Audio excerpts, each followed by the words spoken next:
சிருஷ்டிப்பின் புகைப்பட நாடகம்.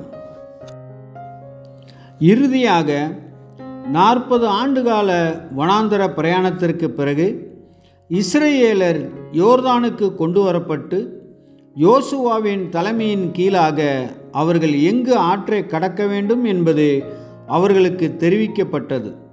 இதற்கிடையில் மோசே யோசுவாவை ஆசீர்வதித்த பிறகு நேபோ மலையில் மரித்தார்.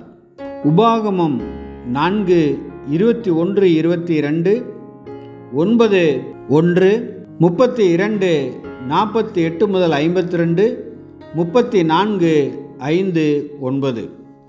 இந்த சந்தர்ப்பத்தில் ஓர் அற்புதமான அதிசயத்தால் தண்ணீரானது ஒரு புறமாக விலகி இஸ்ரவேலர் யோர்தான் ஆற்றுப்படுகையின் வழியாக கானானுக்கு செல்ல வழிவகுத்தது.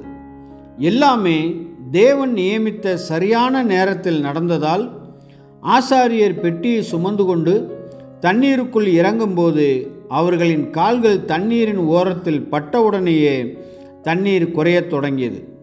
தண்ணீர் குறைந்தபோது ஆசாரியர் முன்னேறி சகல ஜனங்களும் யோர்தானை கடந்து தீருமளவும் கர்த்தருடைய உடன்படிக்கை பெட்டியை சுமந்து கொண்டு யோர்தானின் நடுவிலே தண்ணீரில்லாத தரையில் காலூன்றி நின்றனர். யோசுவா 3:3-17 முடிய. விசுவாச குறைச்சல் உள்ளவர்கள் இந்த சம்பவத்தை ஒரு சாத்தியமற்ற காரியம் என்று கேலி செய்திருக்கின்றனர். ஆனால் சமீபத்திய ஆராய்ச்சிகளோ தேவன் இதற்காக கையாண்ட வழிகளையும் இந்த அதிசயம் நடந்தது உண்மைதான் என்பதையும் நிரூபிக்கின்றன. தெய்வீக நிலைப்பாட்டில் இருந்து ஒவ்வொரு அற்புதமுமே மிகவும் எளிமையானது என்பதை புரிந்து கொள்ள வேண்டும். இருப்பினும் தேவன் அற்புதங்களில் கூட பொதுவான இயற்கை வழிமுறைகளின்படியே செயல்படுகிறார். இஸ்ரவேலர் யோர்தானை கடந்து போன இடத்திலிருந்து சில மைல்களுக்கு முன்பே ஆதாம் என்ற இடத்தின் அதன் ஓட்டம் துண்டிக்கப்பட்டது என்பது இப்போது சமீபத்தில் கண்டறியப்பட்டுள்ளது. அங்கு ஒரு பெரிய மலைப்பகுதி ஆற்றில் சறுக்கி நதியின் படுகையை நிரப்பி தண்ணீரை பின்வாங்கச் செய்து சிறிய ஏரிகளை உருவாக்கியது. இப்படியாக அது நீரின் ஓட்டத்தை படிப்படியாக குறைத்தது. அப்போது வெளியே தெரிந்த வெட்டாந்தரை வழியாக இஸ்ரவேலர் யோர்தானை கடந்து சென்றனர். யோர்தானை கடப்பது என்ற நிழலான சம்பவம் இயேசுவின் இரத்தத்தில் விசுவாசம் வைப்பதன் மூலம் தேவ ஜனங்கள் இப்போது மரணத்திலிருந்து ஜீவனுக்கு செல்கிறார்கள் என்ற உண்மையை குறிக்கின்றது.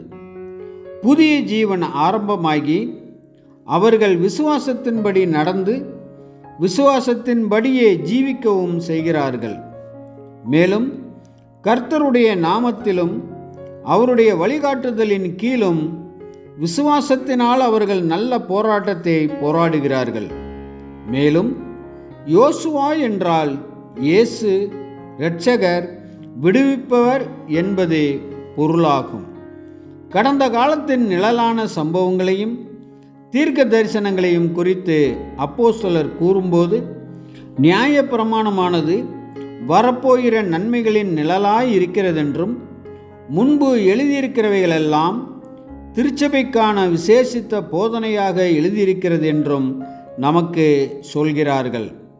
ரோமர் 15:4, எபிரேயர் 10:1.